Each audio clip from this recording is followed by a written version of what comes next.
Day 5 of the 40-day soul fast by Dr. Cindy Trims. Today's chapter focuses on the power of losing. What is the definition of losing? It means letting go of something or releasing. Dr. Cindy Trims does share a quote here by Martin Luther King Jr. and it does state, "Faith is taking the first step even when you don't see the whole staircase." You know, something about this book that I have experienced for the past few years reading this book now is every time I'm reading a chapter, I tend to either experience something before I read that chapter that aligns with that chapter or after.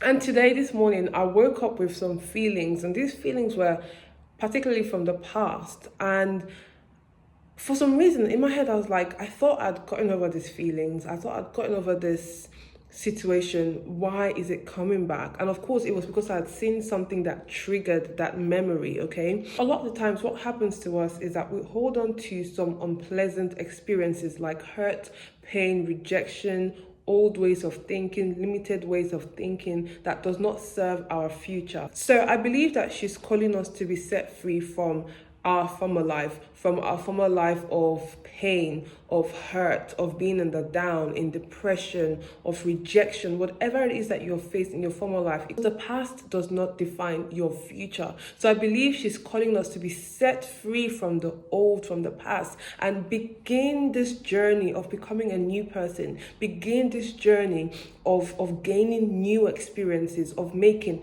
better choices, of doing things in a different way. Sometimes you see people with like disabilities taking part of fitness and, you know, going to the gym, being part of competitions that the normal mind would be like, it's not possible that this can the normal mind would be like, it's not possible that this can happen, but it is happening. These people are choosing to not allow their situation or their limitations dictate who they are or what they can do. They have decided to live past their current situation. People might go through like heartbreak and you start hearing like, oh, because of that heartbreak that you experienced, you don't want to date someone new, you don't want to go out, put yourself out there to do things differently. And that will keep you stuck, because if you're praying for love, a healthy love, and you're still in a mindset of, oh, because of what happened in the past, I'm not going to move forward, how is the healthy love going to find you? And even if the healthy love then comes, it looks like you're going to sabotage it because you have chosen to remain in the past. Because you have chosen to remain in the past pain, in the past memory. It's time to let go. Release that thing that's holding you back. Release that pain. Release that betrayal. I know it's easier said than done, but you cannot allow this thing to keep you stuck. Yes, a friend betrayed you in the past. Whatever it is that anyone has done to offend you, that you feel like the whole world may come to an end, let me just break it to you. The whole world will not come to an end. You're the one who's going to remain in the same place if you refuse to let these things go. So you can't keep on holding on to the past. You can't keep on holding on to your limitations. No, you're not limited because of who you are. Remember yesterday I did say to you that you are made in God's image. You are made of what God is. So you cannot be limited. You have to see past that, because you are limitless. You are limitless because God is limitless. You have to see past the limitations. You have to let go of the past. You have to forgive the offenses of those who may have wronged you. Okay? You have to be ready to release and let go. And then going on to the subtext in today's chapter, Dr. Cindy Trims focuses on patience. So, you know, when I was reading this, because I'm not going to lie, I'm going to be honest, we're all on this journey together. Patience is something that I know that God is working on in me. So when I went and searched the root of impatience, it does state that the root of impatience is frustration. And when you feel like your needs are not being met in that moment, the reasons why I've been impatient in the past is typically because I feel like maybe somebody might be too slow to comprehend what I'm trying to say, or not necessarily doing what I need in that moment right there and now. And life does not have to be that way, to be very honest. I think sometimes it's okay to take a step back and allow things, you know, happen in its natural course, in an organic way, rather than, you know, it has to be now.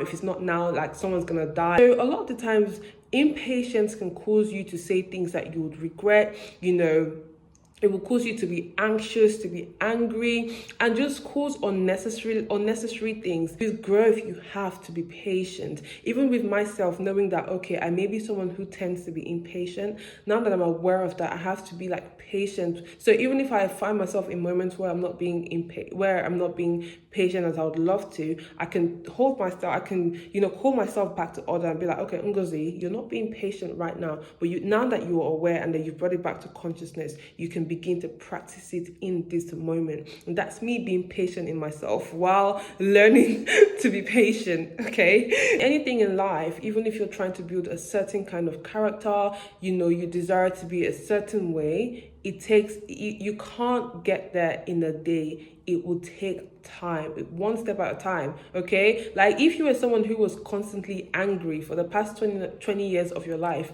you were constantly angry, and you decided, do you know what, I don't want to be an angry person anymore. I want to be calm now. It's not going to take a day or a month for you to just not be an angry person anymore. It's probably going to take months and years of work internally before you can become that person who becomes calm, right? So any form of growth, anything that you're seeking to do within yourself, even when it comes to self-development, even when it comes to our faith and our walk with God, patience is needed. Because when you think about it, for us Christians, like, God is thoroughly patient with us. Thoroughly patient with us. So if he's patient with us, then we should be able to extend that patience to ourselves and with others. I can't lie, as much as yes, in the past I've suffered from impatience, but I actually do find myself being patient in certain situations now, which I give God the glory. And I just hope that as I grow and I mature in the years and in faith, that I will become more of that patient person that honestly is just out of this world. Because hey, nothing beats just having a character of virtue, to be honest. Dr. Cindy Trim goes on here to ask a couple of questions. How can you change your perspective to tap into the power of patience? And I think for me, my answer to that was to take my time, to allow time do its work, to allow things to be organic. Instead of wanting to rush to get that thing, it's okay to allow time to do its work. I think sometimes what causes us to be impatient is the day and age that we are as well. Like, things are going really, really quick. And we feel like sometimes that we need to catch up with the world, or else we will get left behind. And the other day I was watching a Christian movie where this guy said, I would rather be slow in my walk with God than catch up with the world, or be quick, or run with the world and lose myself. That made so much sense. I think sometimes it's okay for us to be slow. It's okay to slow down. It's okay to be patient. If it doesn't happen now, it doesn't happen now, And hey, thank you for tuning into day 5. Day 5 really was quite sensitive to me, because I feel like God had to take me through an experience this morning before I actually read it. And I had to actually tap into my emotions and a lot of things which sort of just caused that sensitivity. And looking back, and what I've learned from why that emotion came about was due to the fact that I was impatient. So yeah, I just hope that we're all learning together, because that's the point of this video, is that we are on this journey together. I'm not alone, you're not alone. Let's do this together, and I will see you in day 6.